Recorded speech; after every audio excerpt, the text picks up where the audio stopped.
जी की 647वीं जयंती पर आप सभी संगत को शुभकामनाएं देंगे। बेनती करूंगा माननीय प्रधानमंत्री, बोलिए श्री रविदास महाराज की, सतगुरु स्वामी सर्वदास महाराज की, श्री रविदास शक्ति, श्री रविदास शक्ति, श्री रविदास शक्ति। जय गुरुदेव।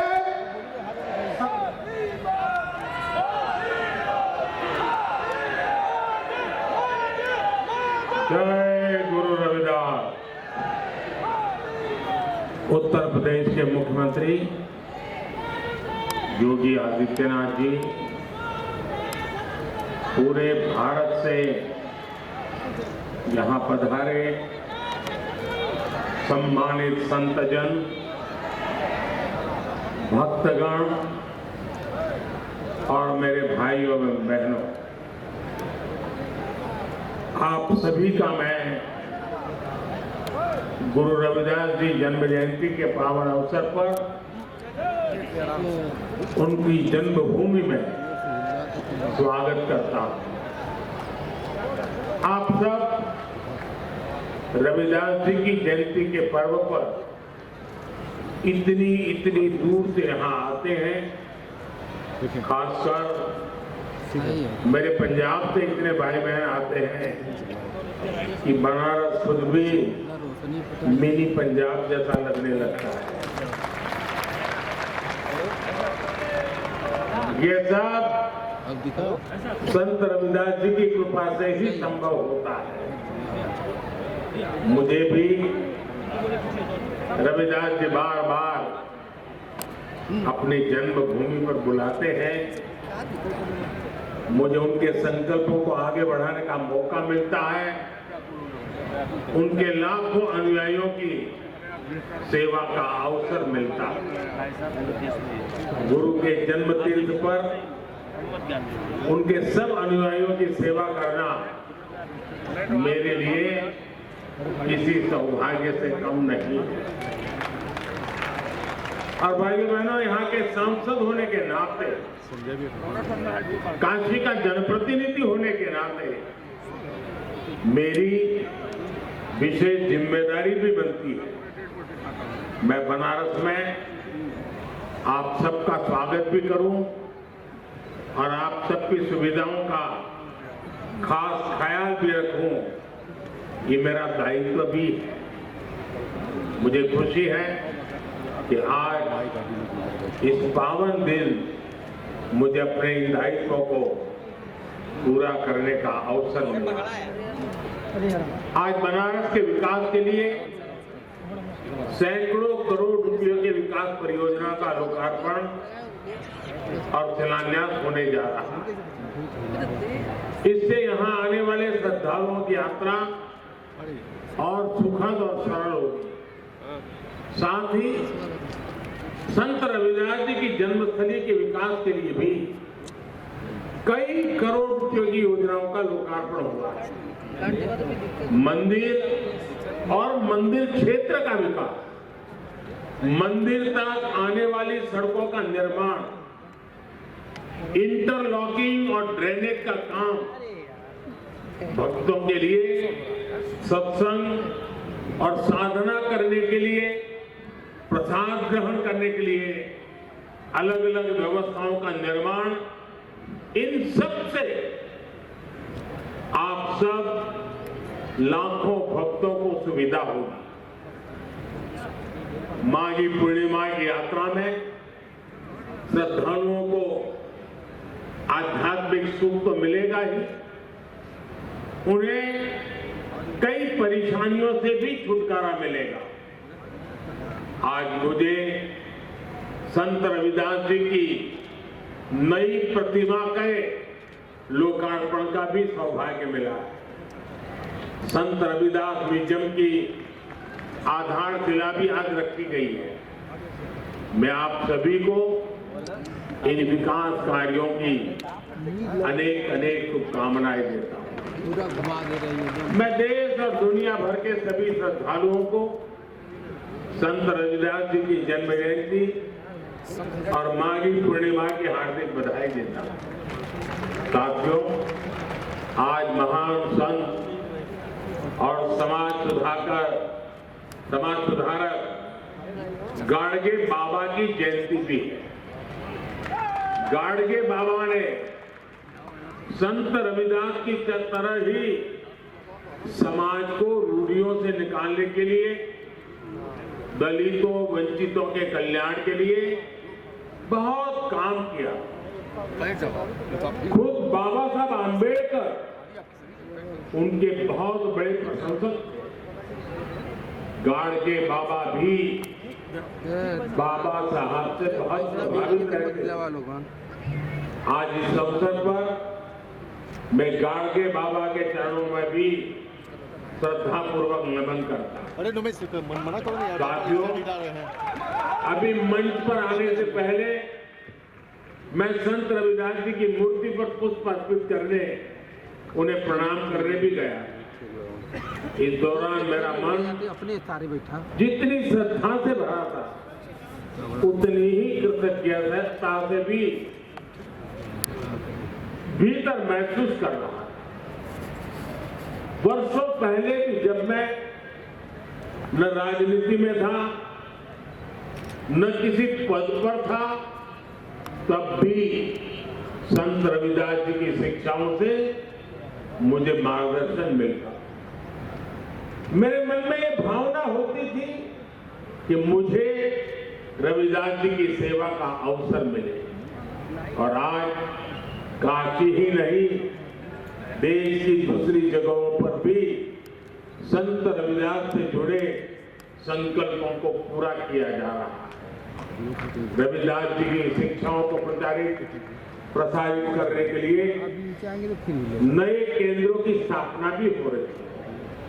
अभी कुछ महीने पहले ही मुझे मध्य प्रदेश के सतना में भी संत रविदास स्मारक एवं कला संग्रहालय के शिलान्यास का सौभाग्य मिला। काशी में तो विकास की पूरी गंगा ही बह रही है। साथियों, भारत का इतिहास रहा है, जब भी देश को जरूरत हुई है, कोई न कोई संत, ऋषि, महान विभूति भारत में जन्म लेते हैं। रविदास जी तो उस भक्ति आंदोलन के महान संत थे जिसने कमजोर और विभाजित हो चुके भारत को नई ऊर्जा दी। रविदास जी ने समाज को आजादी का महत्व भी बताया था और सामाजिक विभाजन को भी पाटने का काम किया। ऊंच नीच, छुआछूत, भेदभाव, इस सब के खिलाफ उन्होंने उस दौर में आवाज उठाई। संत रविदास एक ऐसे संत है जिन्हें मत, मजहब, पंथ, विचारधारा की सीमाओं में नहीं बांधा जा सकता। रविदास जी सबके हैं और सब रविदास जी के हैं। जगत गुरु रामानंद के शिष्य के रूप में उन्हें वैष्णव समाज भी अपना गुरु मानता है। सिख भाई बहन उन्हें बहुत आदर की दृष्टि से देखते हैं। काशी में रहते हुए उन्होंने मन चंगा तो कठौती में गंगा की शिक्षा दी। इसलिए काशी को मानने वाले लोग, मां गंगा में आस्था रखने वाले लोग भी रविदास जी से प्रेरणा लेते हैं।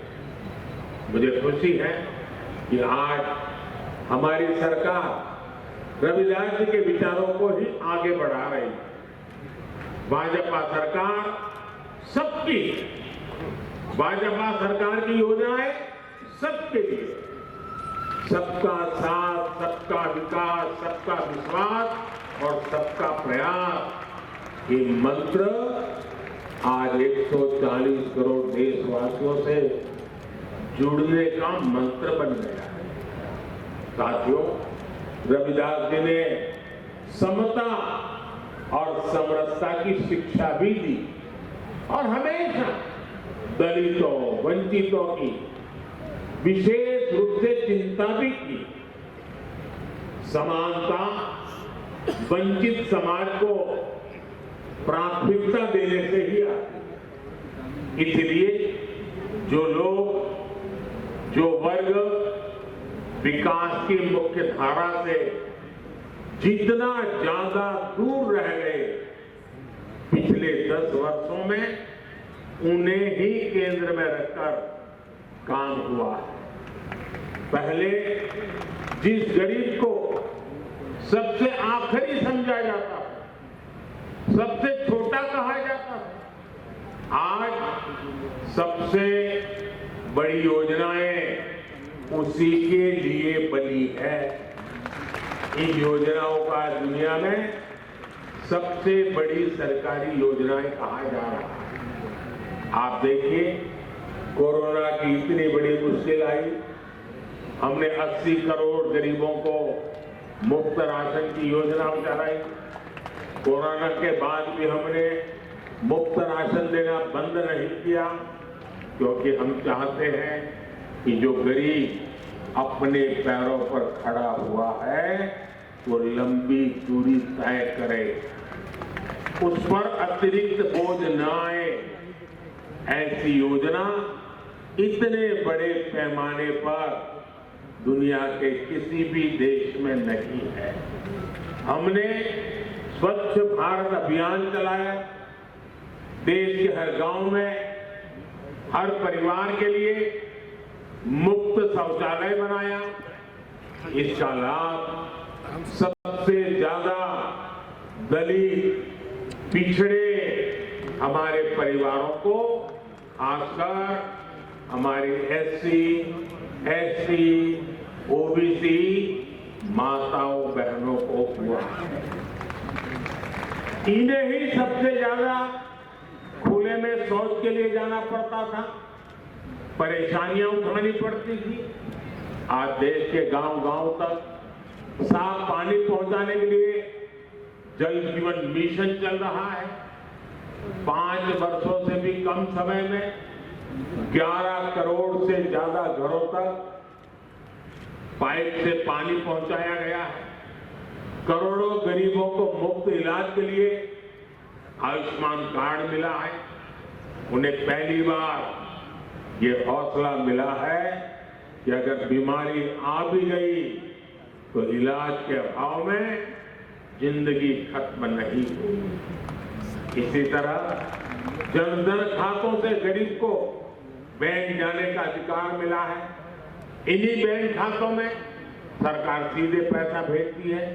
इन्हीं खातों में किसानों को किसान सम्मान निधि जाती है, जिनमें से करीब 1.5 करोड़ लाभार्थी हमारे दलित किसान ही हैं। फसल बीमा योजना का लाभ उठाने वाले किसानों में बड़ी संख्या दलित और पिछड़े किसानों की ही है। युवाओं के लिए भी 2014 से पहली जितनी स्कॉलरशिप मिलती थी, आज हम उससे 2 गुनी स्कॉलरशिप दलित युवाओं को दे रहे हैं। इसी तरह 2022-23 में पीएम आवास योजना के तहत हजारों करोड़ रुपए दलित परिवारों के खातों में भेजे गए, ताकि उनका भी अपना पक्का घर हो। और भाइयों बहनों, सतगुरु रविदास महाराज जी की 647वीं जयंती पर आप सभी संगत को भी मानवता का नुकसान करता है। इसलिए भाई और बहनों, आज देश के हर दलित को, हर पिछड़े को एक और सतगुरु रविदास महाराज जी की पिछड़ा और गरीब के लिए सरकार की नीयत साफ है। भारत ये काम इसलिए कर पा रहा है क्योंकि आपका साथ और आपका विश्वास हमारे साथ है। संतों की वाणी हर युग में हमें रास्ता भी दिखाती है और हमें सावधान भी करती है। रविदास जी कहते थे, जात पात के फेर वही, उड़ती रही सब लोग, मानुष दांतु खात है, रैदास जात करो। अर्थात ज्यादातर लोग जात पात के भेद में उलझे रहते हैं, उलझाते रहते हैं। जात पात का यही रोग मानवता का नुकसान करता है। यानी जात पात के नाम पर जब कोई किसी के साथ भेदभाव करता है तो वो मानवता का नुकसान करता है। अगर कोई जात पात के नाम पर किसी को भड़काता है तो वो भी मानवता का नुकसान करता है। इसलिए भाई और बहनों, आज देश के हर दलित को, हर पिछड़े को एक और बात ध्यान रखनी है। हमारे देश में जाति के नाम पर उकसाने और उन्हें लड़ाने में भरोसा रखने वाले इंडी गठबंधन के लोग दलित वंचित के हित की योजनाओं का विरोध करते हैं। और सच्चाई ये है कि लोग जाति की भलाई के नाम पर अपने परिवार के स्वार्थ की राजनीति करते हैं। आपको याद होगा, गरीबों के लिए शौचालय बनाने की शुरुआत हुई थी तो इन लोगों को उन्होंने इसका भी मजाक उड़ाया था, उन्होंने जनधन खातों का भी मजाक उड़ाया था, इन्होंने डिजिटल इंडिया का विरोध किया था। इतना ही नहीं, परिवारवादी पार्टियों की एक और पहचान है, ये अपने परिवार से बाहर किसी भी दलित आदिवासी को आगे बढ़ने नहीं देना चाहते। दलित आदिवासियों का बड़े पदों पर बैठना इन्हें बर्दाश्त नहीं होता है। आपको याद होगा, जब देश में पहली आदिवासी महिला राष्ट्रपति बनने के लिए महामहिम द्रौपदी मुर्मू जी चुनाव लड़ रहे तो किन किन लोगों ने उनका विरोध किया था, किन किन पार्टियों ने उन्हें हराने के लिए सियासी लामबंदी की थी? वे सब की सब यही परिवारवादी पार्टियां आई थी जिन्हें चुनाव के समय दलित, पिछड़ा, आदिवासी अपना वोट बैंक नजर आने लगता है। हमें इन लोगों से, इस तरह की सोच से सावधान रहना है। हमें जातिवाद की नकारात्मक मानसिकता से बचकर रविदास जी की सकारात्मक शिक्षाओं का पालन करना है। साथियों, रविदास जी कहते थे, 100 वर्ष लो जगत मही जीवत रही करू का। रैदास कर्म ही धर्म है, कर्म करहु निहकाम। अर्थात 100 वर्ष का जीवन हो तो भी पूरे जीवन हमें काम करना चाहिए, क्योंकि कर्म ही धर्म है। हमें निष्काम भाव से कर्म करना चाहिए। संत रविदास जी की शिक्षा आज पूरे देश के लिए है। देश इस समय आजादी के अमृतकाल में प्रवेश कर चुका है। पिछले वर्षों में अमृतकाल में विकसित भारत के निर्माण की मजबूत नींव रखी जा चुकी है। अब अगले 5 साल हमें इस नींव पर विकास की इमारत को और ऊंचाई देनी है। गरीब वंचित की सेवा के लिए जो अभियान 10 वर्षों में चले हैं, अगले 5 वर्षों में उन्हें और भी अधिक विस्तार मिलना है। ये सब 140 करोड़ देशवासियों की भागीदारी से ही होगा। इसलिए ये जरूरी है कि देश का हर नागरिक अपने कर्तव्यों का पालन करे। हमें देश के बारे में सोचना है। हमें तोड़ने वाले, बांटने वाले विचारों से दूर रहकर देश की एकता को मजबूत करना है। मुझे विश्वास है कि संत रविदास जी की कृपा से देशवासियों के सपने जरूर साकार होंगे। आप सभी को एक बार फिर संत रविदास जयंती की मैं बहुत बहुत शुभकामनाएं देता हूं। बहुत बहुत धन्यवाद। पिछड़ा और गरीब के लिए